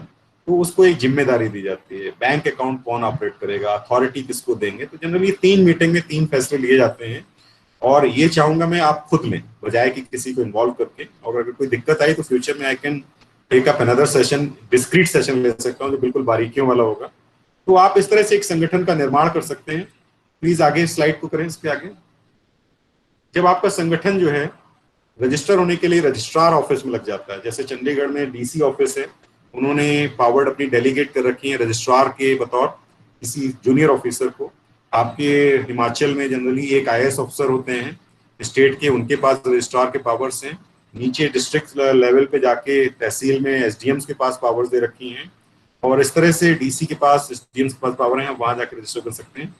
अब सपोज मान लीजिए कि आपका रजिस्ट्रेशन हो जाता है किसी भी संगठन का, किसी भी राज्य में आप हैं, किसी भी स्टेट है, जनरली लोग आगे ध्यान नहीं देते हैं। क्या नहीं ध्यान देते? वो कहते हैं हमारा तो एनजीओ रजिस्टर हो गया, अब हम गवर्नमेंट के प्रोजेक्ट्स ले लेंगे, किसी से डोनेशन ले लेंगे। गलत है ये। सबसे पहले आपको रजिस्ट्रेशन के बाद, मैं कहता हूँ जिस दिन आपको रजिस्ट्रेशन मिलता है, सेम डे, आप में लगन है, आपके अंदर जज्बा है, तो सेम डे पैन अप्लाई करें। It's not very costly affair. आप ऑनलाइन अप्लाई कर सकते हैं, 105 रुपीज में आपका पैन अप्लाई हो जाता है बगैर किसी मिडिल मैन, है ना। ऑनलाइन अप्लाई करिए। आप अपना बैंक अकाउंट खोलिए। बैंक अकाउंट जो है उसमें 2 तरह के अकाउंट्स होते हैं, आप हमेशा ध्यान रखिए, क्योंकि ये नॉट फॉर प्रॉफिट ऑर्गेनाइजेशन है। सबसे पहले हमने डिफाइन किया था NPO, not for profit organisation है। आप इसके पैसे से आप ब्याज नहीं अर्न कर सकते, इंटरेस्ट नहीं अर्न कर सकते हैं। It means you have to open a current account, not saving account. उसके बाद जैसे ही आपका अकाउंट ओपन हो जाता है, आपके पास certificate of registration of organisation है, आपके पास पैन कार्ड है, आपके पास बैंक अकाउंट है, go to income tax department. आपका जो स्टेट का स्पेसिफिक इनकम टैक्स डिपार्टमेंट है या कोई जोनल डिपार्टमेंट है, आप उनसे पता करिए चैरिटी कमिश्नर का, हु इज कमिश्नर चैरिटी और कमिश्नर एग्जेम्पशन इनकम टैक्स।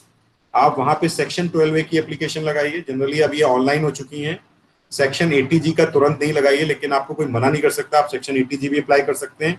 लेकिन मेरा एक सजेशन है, पहले आप सेक्शन 12A में अप्लाई करें, इनकम टैक्स एक्ट 1961 में, जिससे कि आपके पास सेक्शन 12A का रजिस्ट्रेशन आ जाए। और फिर जब सेक्शन 12A का रजिस्ट्रेशन आ जाए तो उसके बाद आपने सेक्शन 80G का रजिस्ट्रेशन करना है।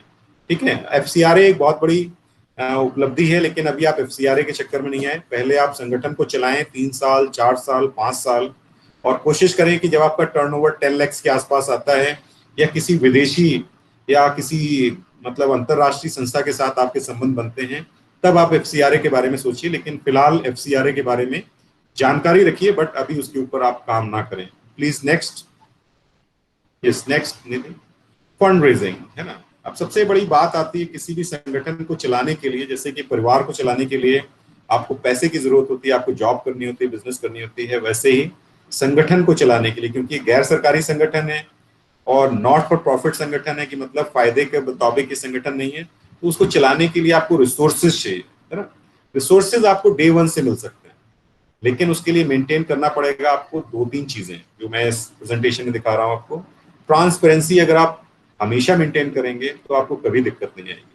जिस दिन आप ट्रांसपेरेंसी को दबाने की कोशिश करेंगे, उस दिन से दिक्कतें शुरू हो जाएंगी। कैसे शुरू होंगी? कोई भी आप, जैसे हम लोग के साथ एक क्वेश्चन आता था जब हमने ये प्रोफेशनल एसोसिएशन की नींव डाली, तो पहले ही दिन से लोग कहते थे 3 साल लगेंगे। सर 3 साल पुरानी कोई एनजीओ खरीद क्यों नहीं लेते? कोई कहता था किसी डेड एनजीओ को ले लेते हैं, रिवाइव कर लेते हैं। No, I will strict be against this kind of approach.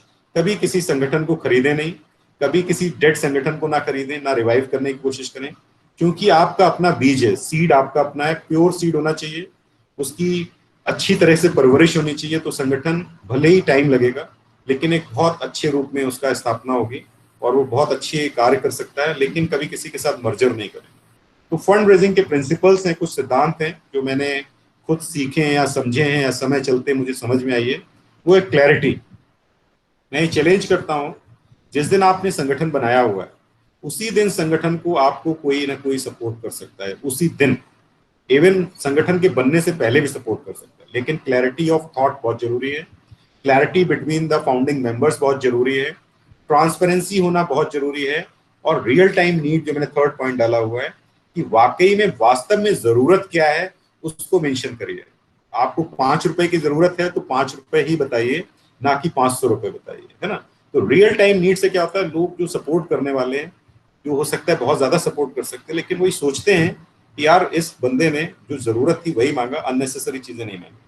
जब आप अननेसेसरी डिमांड्स डेवलप करते हैं, अननेसेसरी चीजों के लिए आप मतलब पुट अप करने लगते हैं बिल्स वगैरह, then things become critical and people start not believing you. And fourth जो मुझे लगता है प्रिंसिपल जो मुझे समझ में आया, रॉबस्ट आउटरीच स्ट्रक्चर। जो भी आपको सपोर्ट करेगा क्यों करेगा, आपके नीचे स्ट्रक्चर होना चाहिए। ये नहीं कि आप वन मैन आर्मी है, आप केवल एक सिंगल विवेक त्रिवेदी नहीं हो सकते, आपके विवेक त्रिवेदी के नीचे भी हायरार्की होनी चाहिए। How the outreach setup will be done, जो आपको सपोर्ट करेगा वो नीचे आपसे होते हुए नीचे कहां तक पहुंचेगा, वो स्ट्रक्चर होना बहुत जरूरी है किसी संगठन के लिए। Next please, please next Nidhi ji. Yes, ways of fund raising. आपको पैसा कैसे कैसे आपको मिल सकता है, पैसा ही नहीं, रिसोर्सेज, डायरेक्ट मेल। जनरली आप जब संगठन बना चुके हैं तो पहले आप सोचिए कि आप किसको जानते हैं। जैसे इस ग्रुप में मोर देन 26 लोग, 31 लोग इसमें मीटिंग को अटेंड कर रहे हैं। मान लीजिए आपका नेटवर्क 31 लोग का है ना। तो आप क्या करिए, एक ईमेल अच्छी सी बनाइए, हिंदी में बनाइए, इंग्लिश में बनाइए, पंजाबी बनाइए, which ever language which is preferable to your group, आप बनाइए और सबको पोस्ट कर दीजिए, ठीक है। जब आप पोस्ट कर दें तो ये मत सोचिएगा कि 31 लोगों ने ही सपोर्ट कर, है ना। हो सकता है 31 में एक लोग सपोर्ट करें, तो never make compulsion to anybody. कभी किसी के चेहरे पे शिकन नहीं आनी चाहिए कि आप जबरदस्ती किसी के पीछे पड़े हो। अब मैं एक एग्जांपल देता हूं, जब मैं 100 लोगों को मेल लिखता हूं तब 10 लोग का सपोर्ट रेज होता है। तो जो 90 लोग हैं, don't ill treat them, don't make impression about 90 people that they are not supporters, no, that is not. आपने उन 90 लोग को भी थैंक्स करना है। हो सकता है उनकी कैपेबिलिटी नहीं हो सकता है उनका मन नहीं हो सकता है कि वो आपको दूसरे इवेंट में आपको सपोर्ट कर सके। तो never make doors close to anybody. आप उन 90 लोग का भी थैंक्स करें और उन 10 लोग का भी थैंक्स करें जिन्होंने सपोर्ट किया है। इवन आप इवेंट्स ऑर्गेनाइज कर सकते हैं, बहुत सारे इवेंट्स होते हैं, फंड रेजिंग इवेंट्स होते हैं, चाहे वो चैरिटी के प्रोग्राम्स हों, म्यूजिकल प्रोग्राम हो, डांस प्रोग्राम हो, है ना। आप ऑनलाइन डोनेशंस डिमांड कर सकते हैं, even door to door campaign चला सकते हैं अपने वॉलंटियर्स के थ्रू, इवन फोन से बात कर सकते हैं। ईमेल मार्केटिंग जनरली मैंने आपको डोनेशन डायरेक्ट ईमेल के थ्रू बता ही दिया है, और किसी को मैसेज भी किया जा सकता है। इवन आज की डेट में जो पॉपुलैरिटी है, जो आप ऑनलाइन जाएंगे, बहुत सारे संगठनों का क्राउड फंडिंग का जमाना आ चुका है। बहुत सारे लोग जो है ऑनलाइन के साथ साथ जो है एक क्राउड फंडिंग का ऑप्शन आया कि आप किसी के साथ टाई अप करिए और वो जैसे फेसबुक का, सोशल मीडिया का यूज करके इस तरह की क्राउड फंडिंग जनरेट कर लेते हैं। Next please, next please. Affiliations, आपके पास संगठन है, आप कोशिश करिए कि आप दूसरे संगठन जो ऑलरेडी इस फील्ड में 20 साल से 25 साल से रन कर रहे हैं, जिनकी एक इमेज बन चुकी है, जिनके पास सरकार के साथ नेटवर्क है, अंतर्राष्ट्रीय संगठनों के साथ नेटवर्क है, कोशिश करिए उन्हें ज्वाइन करिए। जैसे कि मैं आपको एक एग्जांपल बताऊं, हिमाचल का ही मैं लूंगा। हिमाचल में 3 तरह से संगठन रजिस्टर किए जाते हैं। ग्रास रूट के लेवल पे स्वयं सहायता समूह, अगर मैं स्पेसिफिक वुमेन सेंट्रिक ऑर्गेनाइजेशंस की बात करूं, ग्रास रूट पे स्वयं सहायता समूह रजिस्टर किया जाता है। आपके जिला स्तर पे डीसी ऑफिस से एक जिला स्तर का संगठन रजिस्टर किया जाता है, और हिमाचल में शिमला जो मेन हेड ऑफिस है, यहाँ से राज्य स्तरीय का संगठन जो है रजिस्टर किया जाता है। अब जो राज्य स्तर के संगठन हैं, आप सोचिए अगर आपने कम्युनिटी लेवल पे कोई संगठन रजिस्टर किया तो कोशिश करिए आपसे ही संबंधित ऑर्गेनाइजेशन जो राज्य स्तर पे संगठन है, आप उसकी मेंबरशिप लीजिए। उससे फायदा क्या होगा कि आपके पास पूरे राज्य का व्यापक स्ट्रक्चर होगा। आप कभी अपने छोटे से स्मॉल प्लेस से कभी आप दूसरे उसमें जाना चाहेंगे तो आपको उस संगठन की मेंबरशिप से फायदा होगा कि आपके पास उन लोगों की अप्रोच होगी, उन लोगों के पास जाने तक के रास्ते होंगे जो कि आप वैसे नहीं जा सकते। तो नॉलेज नेटवर्क होगा आपके पास में, और हो सकता है कि उनके राज्य जो स्तरीय संगठन है उनके पास कोई गवर्नमेंट के साथ प्रोजेक्ट्स हैं बट उनकी फील्ड में प्रेजेंस नहीं है, तो उनको आप जैसे संगठनों की जरूरत पड़ सकती है। तो आपको मेंबरशिप जरूर लीजिए, आप उन संगठनों को ज्वाइन करें थ्रू मेंबरशिप, चाहे वो उनकी मेंबरशिप जनरली होती है corporate membership, organisational membership, institutional membership, इस तरह की जो तरीके होते हैं मेंबरशिप पे, आप उसमें ज्वाइन करिए।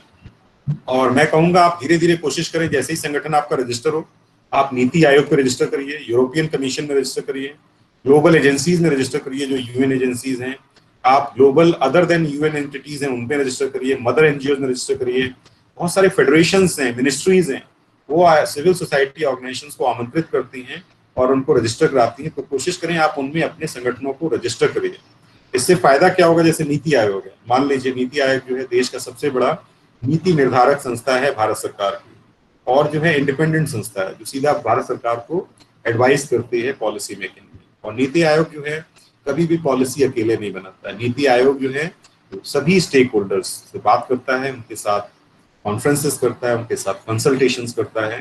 तो नीति आयोग जो है एक सबसे बड़ी कंसल्टेशन सिविल सोसाइटी ऑर्गेनाइजेशंस के साथ करता है। तो नीति आयोग चाहता है कि सिविल सोसाइटी ऑर्गेनाइजेशंस भी अपना रोल प्ले करें किसी भी खास वर्ग की नीति बनाने में, किसी भी डिपार्टमेंट की नीति बनाने में, कोई एम्प्लॉयमेंट पे, कोई वेलफेयर पे नीति बनाने में मदद करते हैं। तो आप नीति आयोग में इसलिए रजिस्टर करिए। और मैं एक फैक्ट आपको बता दूं, बहुत अलग सा फैक्ट है और आपको बड़ा अचंभा होगा सुन के।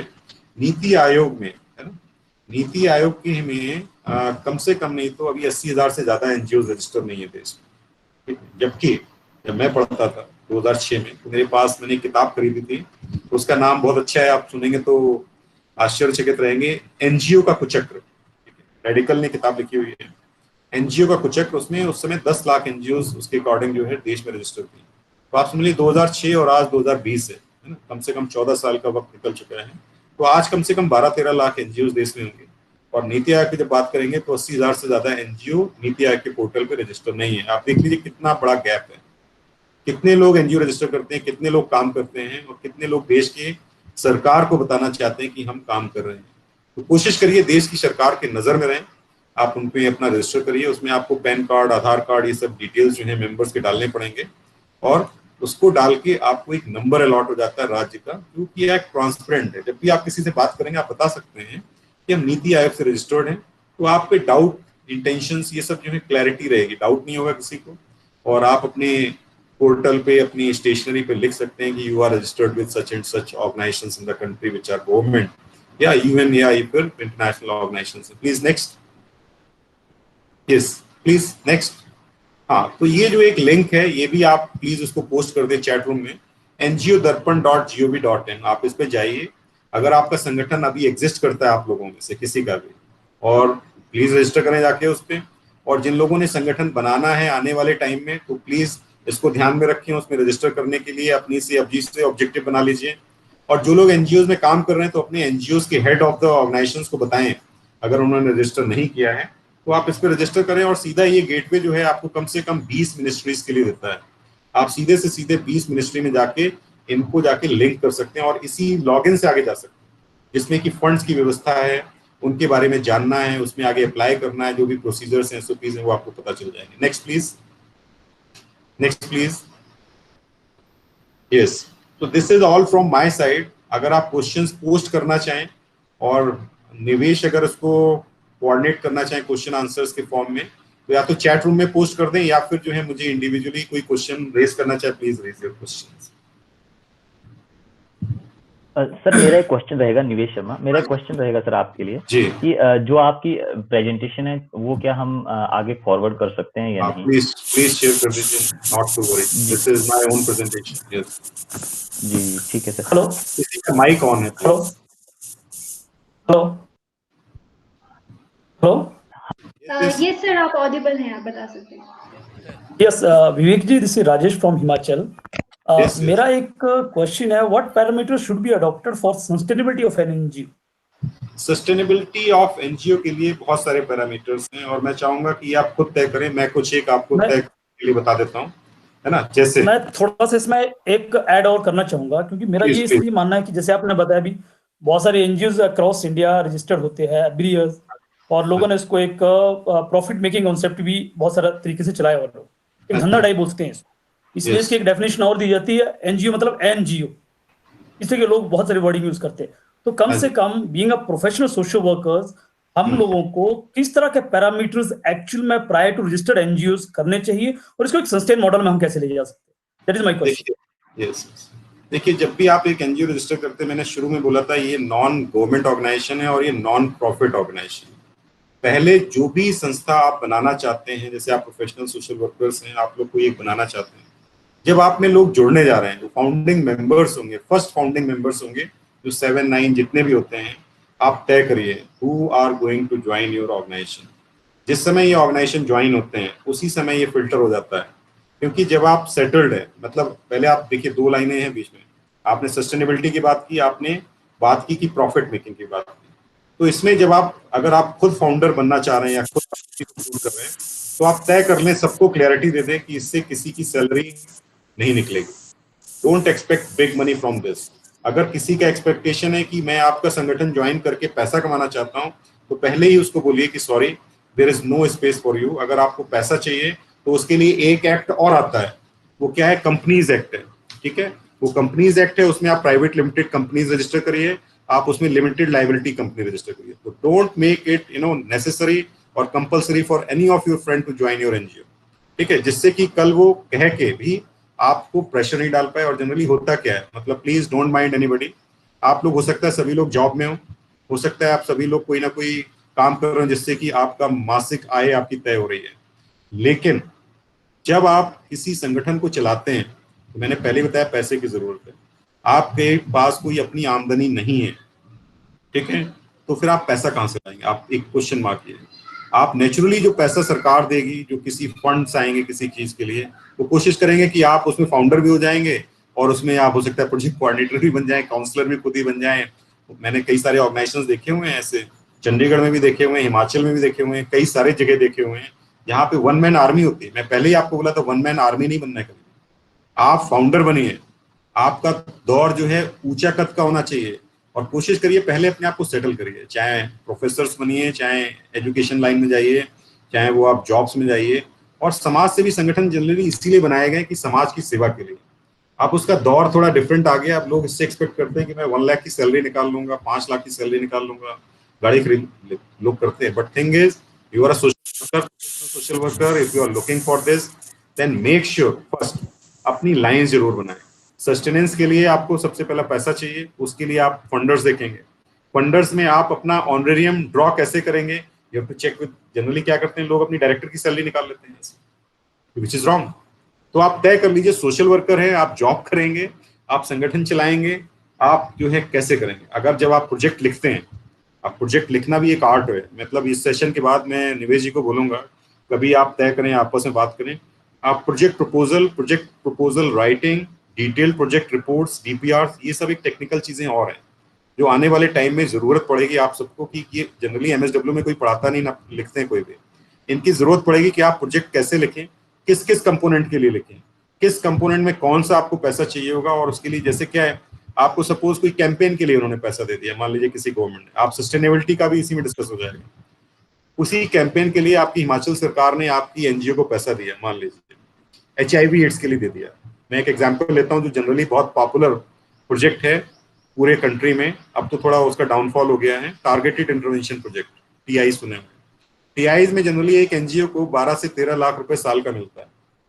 इसमें क्या होता है, प्रोजेक्ट मैनेजर की सैलरी 15,000 होती है, काउंसलर की सैलरी 10 या 12,000 होती है, फील्ड वर्कर की सैलरी 8,000 या 6,000 होती है, उसमें जो PR होते हैं उनको 1,000 रुपए शायद महीने दे देता है। जनरली मैंने जो मॉनिटर किए हैं एनजीओस को हिमाचल में या पंजाब में, चंडीगढ़ में, वो क्या करते हैं, प्रोजेक्ट मैनेजर अपॉइंट नहीं करते हैं। ठीक है, तो क्या हुआ, 15,000 रुपए आपके बचा लिए उन्होंने। वो क्या करेंगे, किसी को अपना ही बंदा रख लेंगे, ठीक है, और क्या करेंगे, वो पैसा बचाएंगे। पीयर एजुकेटर्स रख लेंगे तो काउंसलर नहीं रखेंगे।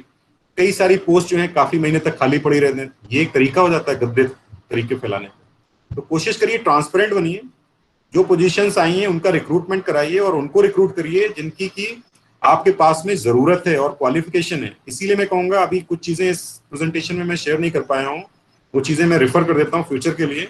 आप जब भी कोई संगठन बनाएंगे और ये सब बन के आपके पास रेडी हो गया, आपको कई सारी पॉलिसी डेवलप करनी पड़ेगी। सबसे पहले डेवलप करनी पड़ेगी पॉलिसी आपको, प्लानिंग की पॉलिसी, रिक्रूटमेंट की पॉलिसी, मॉनिटरिंग एंड इवैल्यूएशन की policy, sex harassment at work place की पॉलिसी, आपको प्रोक्योरमेंट की पॉलिसी बनानी पड़ेगी, आपको पॉलिसी बनानी पड़ेगी, इंटरनल डिसिप्लिन की पॉलिसी बनानी पड़ेगी। रिक्रूटमेंट पॉलिसी मैंने क्यों रेफर किया, आपने एनजीओ बना लिया, कल आपके पास लिंक्स हैं, आपकी अपनी एलिजिबिलिटी है, आपको 1 करोड़ का प्रोजेक्ट मिल गया मान लीजिए, भारत सरकार ने दे दिया या यूएन ने दे दिया, आप तो कल सारे अपने घर के परिवार के लोगों को जॉब दे देंगे, प्रोजेक्ट डायरेक्टर बना देंगे, मॉनिटरिंग एंड इवैल्यूएशन ऑफिसर बना देंगे। इसीलिए मैं कहता हूँ रिक्रूटमेंट पॉलिसी आप ड्राफ्ट कीजिए, रिक्रूटमेंट आप बताइए उसमें रिक्रूटमेंट का प्रोसीजर क्या होगा, इवन प्रोक्योरमेंट की पॉलिसी बनाइए। आप धीरे धीरे डेवलप करेंगे, आपके पास खरीद फरोख्त के रास्ते आएंगे। हो सकता है आपके प्रोजेक्ट में गाड़ी खरीदनी हो सकता है आपके प्रोजेक्ट में कोई बिल्डिंग बननी हो सकता है कि आपके प्रोजेक्ट से कोई कंप्यूटर लैब बननी हो सकता है आपके प्रोजेक्ट से कोई बहुत बड़ा स्कूल बनना हो। तो आपका प्रोक्योरमेंट पॉलिसी क्या होगा? और जो अच्छे संगठन है, वर्ल्ड के लेवल संगठन है, वो सबसे पहले पॉलिसीज देखते हैं आपके ऑर्गेनाइजेशन की पॉलिसी कैसी है, और तभी वो आपके साथ आगे जाना पसंद करते हैं। पहले वो आपको इवेल्युएट करते हैं कि क्या ये ऑर्गेनाइजेशन एनजीओ केवल रजिस्टर ही नहीं, उनके लिए काफी नहीं है, उनके लिए ऑर्गेनाइजेशन रजिस्टर होने के साथ साथ जितने मैंने प्रोसीजर्स बताए हैं वो फॉलोड होने चाहिए, और जो पॉलिसी रिफर की है पॉलिसीज होनी चाहिए। प्लस एक चीज मैं और आपको बता देता हूँ, इसमें मैं एक क्वेश्चन आपसे थ्रो कर रहा हूँ, आप प्लीज कोई भी आंसर कर दे उसमें। आप में से कितने लोग हैं जो संगठन चला रहे हैं, या फिर चला रहे हैं तो क्या क्या करते हैं? मैं एक क्वेश्चन 1-2 मिनट में प्लीज बता दें, उसके बाद मैं कुछ और बताना चाहूंगा। प्लीज कोई भी 1-2 लोग। यस विवेक जी, सॉरी मैं आप बात इंटरप्ट कर रहा हूँ बीच में थोड़ा सा। जो हाँ जी। आपने बताया मुझे लिटिल बिट कंफ्यूजन हो रही है, I am not clear about this. जो आपने बताया थोड़ा सा, दो चीजें आपकी मुझे समझ है जो आपने बताया रिगार्डिंग जो सस्टेनेबिलिटी कॉन्सेप्ट के ऊपर बात की।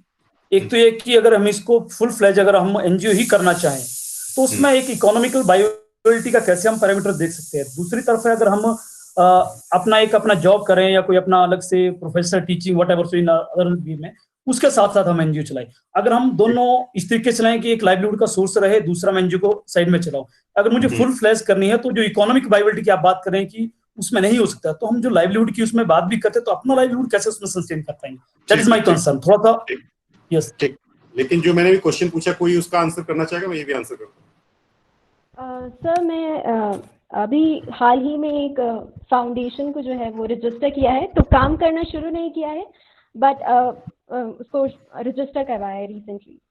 ठीक ठीक, अब मैं दोनों क्वेश्चन को लेके आंसर कर रहा हूँ। जो आपने बोला कि आपको क्लैरिटी नहीं हुई कि लाइवलीहुड और जो ऑर्गेनाइजेशन चलाना, ठीक है, मान लिया।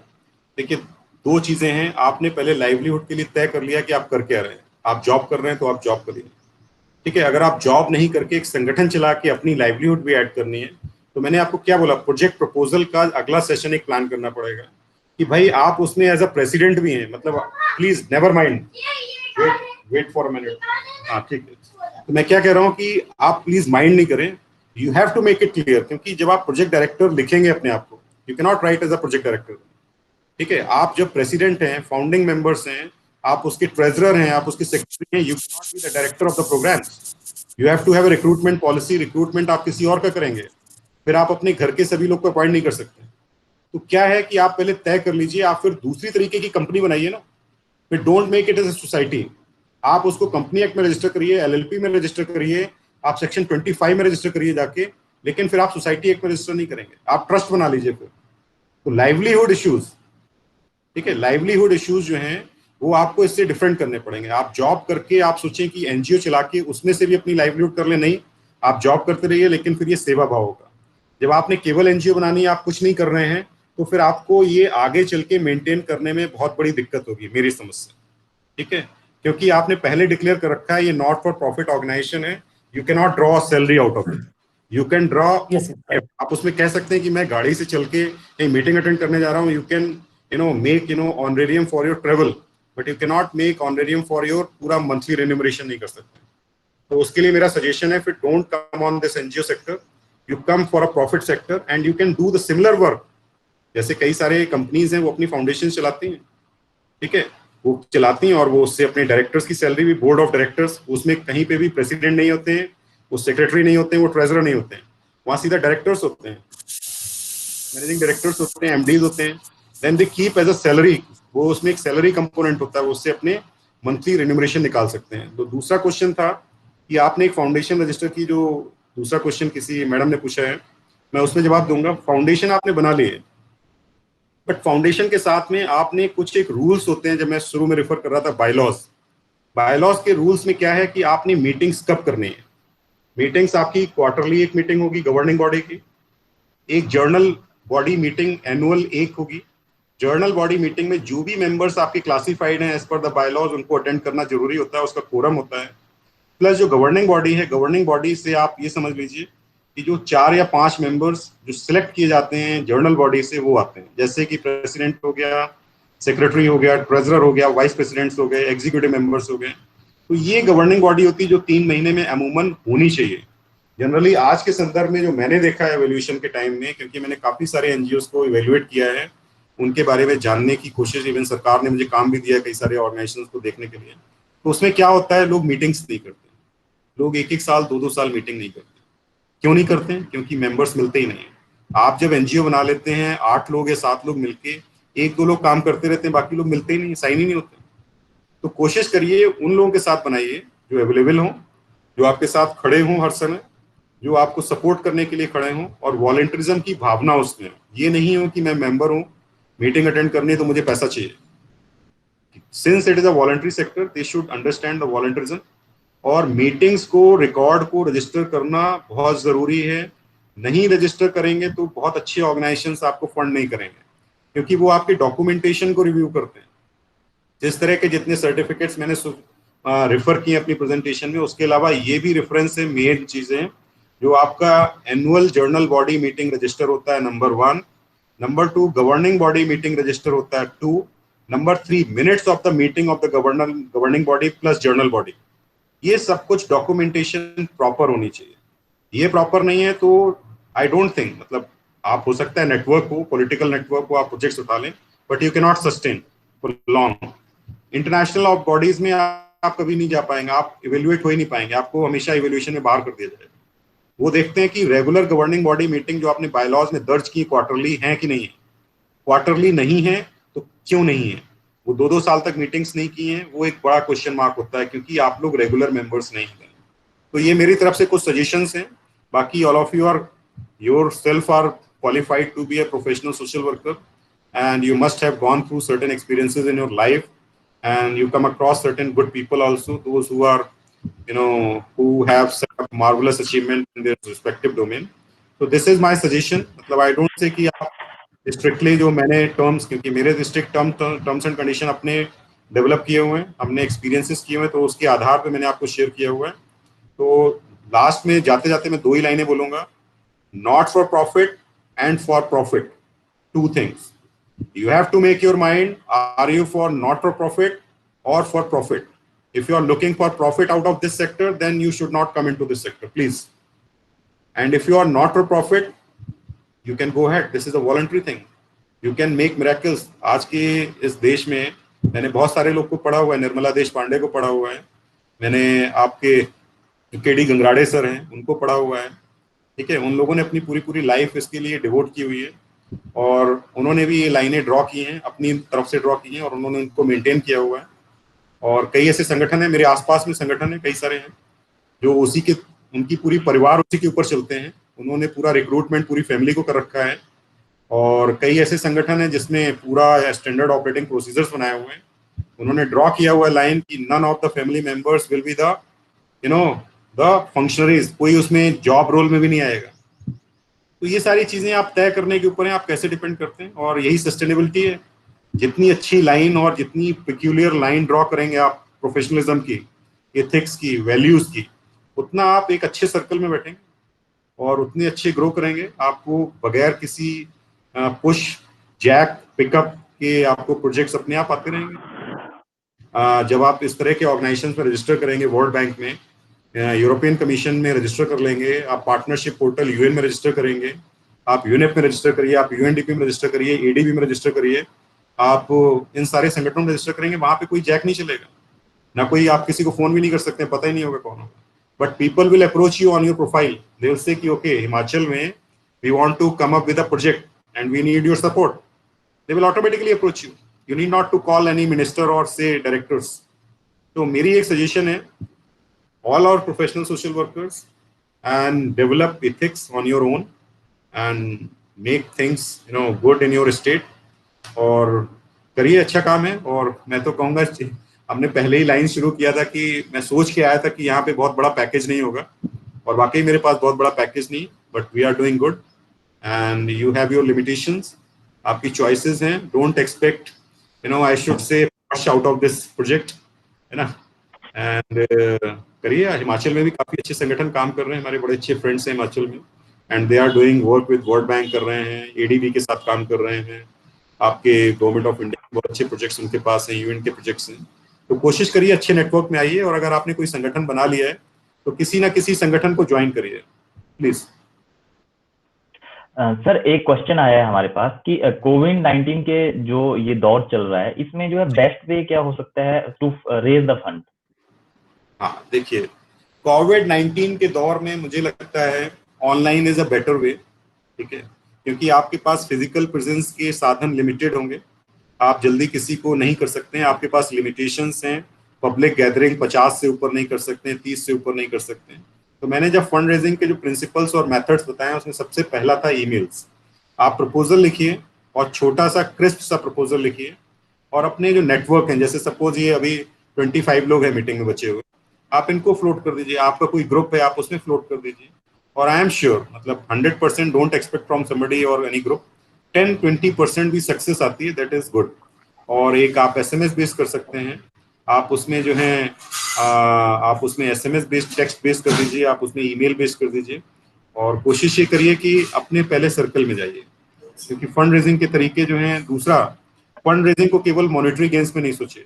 मेरा एक प्रिंसिपल है कि मैं फंड रेजिंग के बारे में जब सोचता हूँ या किसी सपोर्ट को रेज करने के बारे में सोचता हूँ, तो मैं कभी ये नहीं सोचता हूँ कि मुझे 1 लाख इकट्ठा करना है, 2 लाख इकट्ठा करना है, 1 करोड़ इकट्ठा करना है या 10,000 इकट्ठा करना है। हम लोग, हमारा ग्रुप जो वॉलंटरी ग्रुप है, वो ये देखता है कि चाहिए क्या है। Suppose you need medicine for से 6,000 पीपल, है ना, 6,000 लोगों के लिए आपको कोई खास दवाई चाहिए जो डिस्ट्रीब्यूट करानी है या दिलवानी है, और उसकी कॉस्ट मान लीजिए 6 करोड़ आती है, तो हमें 6 करोड़ किसी से नहीं चाहिए।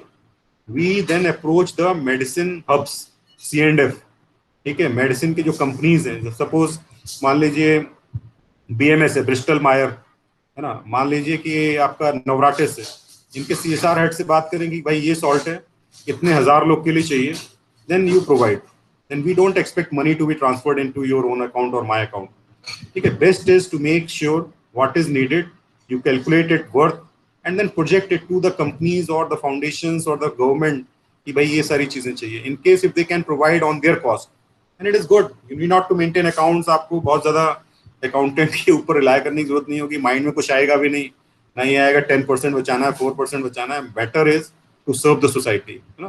तो कोशिश करिए फंड रेजिंग में, पहले तो प्रिंसिपल ये, दूसरा कोशिश करिए रिसोर्सेज में मोबिलाइज करें, खाने पीने में मोबिलाइज करें, कोई इम्यूनिटी के बूस्टर्स हैं, इम्यूनिटी बूस्टर्स हैं, उनको मोबिलाइज कर लें। जैसे मैं एक एग्जांपल लूंगा, आपके हिमाचल से ही हमारे बहुत अच्छे दोस्त हैं यूनिवर्सिटी में, इवन मैंने उनको Tata institute of social sciences में पढ़ाया हुआ था मुंबई में, तो समर स्कूल में, then he is associated with us now, and उनका स्टूडेंट जो है MBA का, he is now head of the Dabur. तो then he called me, sir what can I do, then I don't communicated like कि मुझे 10 लाख रुपए चाहिए, वी सेड ओके मुझे 1,500 लोग के लिए डाबर च्यवनप्राश प्रोवाइड करा दो। Then he provided 1.5 tons of Dabur Chyawanprash and 1,500 bottles of honey, 9,300 liters of juices, real juices. तो मुझे लगता है कि 10-15 लाख का सामान प्रोवाइड कर दिया। We never expected 15 lakh rupees from them. So we expect support. तो कोशिश करिए सोशल वर्कर्स में आप लोग के अंदर एक जो आनी चाहिए कि हमारा काम होना चाहिए, बजाय कि पैसा ट्रांसफर होना चाहिए। ओके, इवन पैसे की जरूरत होती है, then you can raise money through these channels. Thank you. Any other, please? Sir आपने बहुत ही ढंग से जो है एक्सप्लेन किया कि कैसे जो हम एक स्टेट से शुरू कर सकते हैं और हम वर्ल्ड लेवल की ऑर्गेनाइजेशन तक जा सकते हैं। मैं सबको बताना चाहूंगा कि सर का जो है एक स्लोगन है, think global and act local. तो मुझे लगता है कहीं ना कहीं सर ने जो है अपनी प्रेजेंटेशन के माध्यम से, प्रेजेंटेशन के थ्रू यही मैसेज दिया है कि हम लोगों को जो है लोकल लेवल से जो है स्टार्ट करके जो है ग्लोबल लेवल तक जो है पहुंचना चाहिए और हमें एक पहचान बनानी चाहिए सोशल वर्कर की। तो सर ने जो है बहुत ही ढंग से जो है एक्सप्लेन किया कि कैसे कैसे जो हम एक NGO रजिस्टर कर सकते हैं और कैसे कैसे जो हम प्रोजेक्ट ले सकते हैं। और सर ने एक बहुत ही अच्छा पॉइंट रखा कि प्रोजेक्ट प्रपोजल जो है वो बहुत ही इंपॉर्टेंट रोल प्ले करता है। तो हम कोशिश करेंगे, मेरी टीम कोशिश करेगी कि हम बहुत जल्दी जो है इन फ्यूचर जो है हम एक वेबिनार कंडक्ट करेंगे सर के साथ ही प्रोजेक्ट प्रपोजल को लेके कि कैसे कैसे जो है एक प्रोजेक्ट प्रपोजल जो है तैयार किया जा सकता है, सो दैट कि कोई भी जो स्टूडेंट है या कोई जो ऑर्गेनाइजेशन किसी ने रजिस्टर की है, वो अगर कोई प्रोजेक्ट लेना चाहते हैं गवर्नमेंट एडेड, तो जो है उस पे जो है उसके लिए जो है नॉलेज मिलेगी। तो सर मैं जो है आपका बहुत बहुत धन्यवाद करता हूँ कि आपने जो है हमारे लिए समय निकाला, और मैं चाहूंगा कि निवेश, I have a point. Yes please. जी निधि जी। सर मैं चाहूंगी कि आप प्लीज चैट बॉक्स में अपना ईमेल ड्रॉप कर दें, सो दैट अगर किसी को आपको रीच आउट करना हो किसी सवाल से रिलेटेड तो वो कर सकते। मैं 1 मिनट चेक करता हूँ। मैं एक चीज और बताना चाह रहा हूँ, आपने मुझे बोला कि think global and act local, है ना? जस्ट मैं ये कह रहा हूँ कि थिंक ग्लोबल एक्ट ग्लोबल जो है, मैं 2004 में जब खुद ही स्टूडेंट था, इवन तब तो मैं मास्टर्स इन सोशल वर्क में था भी नहीं, बैचलर 3rd ईयर में था, तो मुझे ऑस्ट्रेलिया जाने का मौका मिला इंटरनेशनल यूथ पार्लियामेंट में। तो वहाँ एक मेरा सीनियर था and he floated this line think global act local. अभी क्या है कि you can do a lot thing across the globe, है ना, बट क्या है कि आप कोशिश करिए बाहर जाइए। और मैं आप सभी से बोलूंगा, मतलब it is not to any specific person here, मैं आपसे रिक्वेस्ट भी करूंगा और सजेशन भी दूंगा, कोशिश करिए फेलोशिप्स। आपने एनजीओ के बारे में जाना, आज एक सेशन लिया, हो सकता है बहुत सारी चीजें आपको अच्छी लगी, हो सकता है कुछ चीजें नहीं भी समझ में आई हो, आपका अपना थॉट है, बट मैं कहूंगा कोशिश करिए आप सभी लोग, 23 लोग हैं इस समय, आप फेलोशिप गेन करिए। फेलोशिप क्या करती है? आपको एक ऑप्शन देती है दूसरे देशों में जाने के लिए, है ना, और वो क्या करती है, आपको वहां रहने का मौका देती है, उन संगठनों के साथ काम करने का मौका देती है, आपकी विचारधारा को एक राज्य से उठ के, देश से उठ के विश्व स्तर पे ले जाती है। और जब आप पूरे विश्व के कोने में जाके अपने देश को देखते हैं, फिर आपको नजर आता है कि हम क्या कर सकते हैं, कैसे रिसोर्सेज जोड़ सकते हैं। तो कोशिश करिए आप सभी लोग फेलोशिप्स गेन करिए। मैं कुछ एक रेफर कर देता हूँ कौन कौन सी फेलोशिप आपको मिल सकती हैं। जैसे मैं इसमें लिख भी देता हूँ आपको, GSCF global social economy forum, GSCF आप वेबसाइट पे जाएंगे, आप सर्च करिएगा, इनकी वेबसाइट पे आप अपना ईमेल डाल दीजिए, रजिस्टर कर लीजिए। दूसरा है DTP डिप्लोमेसी ट्रेनिंग प्रोग्राम, ये ऑस्ट्रेलिया का है, आप इस पे रजिस्टर करिए। इनके जनरली क्या होते हैं, राइट बेस्ड आते हैं, जो सोशल वर्कर राइट्स पे काम करते हैं, ह्यूमन राइट्स पे, इंडिजिनस राइट्स पे, ट्राइबल के लिए, डिसेबिलिटी राइट्स के लिए। तो DTP बेस्ट मीडियम है, फुली फंडेड प्रोग्राम होता है, लेकिन कंपटीशन बहुत टाइट होता है, ठीक है। GSCF हो गया, DTP हो गया। तीसरा आप लीजिए TCP, the climate project, climate reality project, ये वर्ल्ड वाइड यूएस के वाइस प्रेसिडेंट का ऑर्गेनाइजेशन है, अल गोर का, जिनको नोबेल प्राइज मिला है। हिमाचल के संदर्भ में क्लाइमेट और एनवायरनमेंट बहुत डिमांडिंग सब्जेक्ट्स हैं, ट्राई करिए इस तरह की फेलोशिप पकड़ने की कोशिश करिए। साथ में थोड़ा मैं 1-2 और नाम आपको ऐड, यूनेस्को एजुकेशन, साइंस और आर्ट्स, इस तरह इवन सोशल वर्क जो है एजुकेशन में ही आता है, और इनकी यूनेस्को की भी कई सारी जो शांति के ऊपर होती हैं, आपके कंजर्वेशन के ऊपर हैं, सस्टेनेबल डेवलपमेंट गोल्स के ऊपर हैं, इनके ऊपर फेलोशिप्स अवेलेबल हैं। एक और है यूनाइटेड नेशन यूनिवर्सिटी, UNU, आप लोग सभी मास्टर्स हैं, हो सकता है PhD आपका मन है फ्यूचर में करने का या MPhil करने का, ऑप्शन तलाशें UNU का भी। एक और मैं ऑप्शन आपको दे देता हूँ, UNU के अलावा एक आता है हमारे पास में, यूनिटार की वेबसाइट सर्च करें, यूनिटार और सिफल जेजू, यूनिटार सिफल JITC जेजू, ये सारे ऐसे लिंक हैं। इन सबके ट्रेनिंग प्रोग्राम वर्ल्ड वाइड होते हैं, कुछ साउथ एशिया बेस्ड हैं, कुछ ग्लोबल हैं, इन सबके निकलते रहते हैं। इन सभी की वेबसाइट्स पे जाके अपना ईमेल रजिस्टर करें, सब्सक्राइब करें उनके न्यूज़लेटर्स को, और उनके साथ साथ क्या है, आपको अपॉर्चुनिटीज आती रहेंगी, तो आप जानते रहेंगे कौन सी कॉन्फ्रेंस है, कौन सा ट्रेनिंग प्रोग्राम है, कौन सा समर स्कूल है, विंटर स्कूल है, और उसमें आप ज्वाइन करिए। और जनरली ये सारे फ्री ऑफ कॉस्ट है। Matters is the high competition, और लिखना थोड़ा सा कोशिश करिए, आप सब लोग लिखने की आदत डालना शुरू करिए, और लिखने की आदत डालेंगे धीरे धीरे तो आपको इस सारी चीजें आपको मिलेंगी। और मैं कहूंगा कि आप में से सभी लोग अवेल करिए। मेरी और कोई गाइडेंस हो तो मूलराज और निवेश जी के थ्रू आप मेरे से बात कर सकते हैं। This is all from my side. मैं सभी व्यूअर्स को बताना चाहूंगा कि सर ने जो है चैट बॉक्स में जो अपनी ईमेल आईडी ड्रॉप कर दी है, तो आप लोग जो है उसको नोट डाउन कर सकते हैं कि अगर आपको कोई भी हेल्प रिक्वायर्ड हो इन फ्यूचर तो आप सर को जो है कांटेक्ट कर सकते हैं डायरेक्ट। तो सर मैं आपका बहुत बहुत धन्यवाद करता हूँ, great thankful to you from my whole team. और सर इन फ्यूचर अगर हमें कभी भी जरूरत पड़ेगी आपकी तो हम आपसे कांटेक्ट करेंगे और हम ट्राई करेंगे कि आपके साथ जो है बहुत सारे सेशन जो है हम कंडक्ट करें। तो सर धन्यवाद।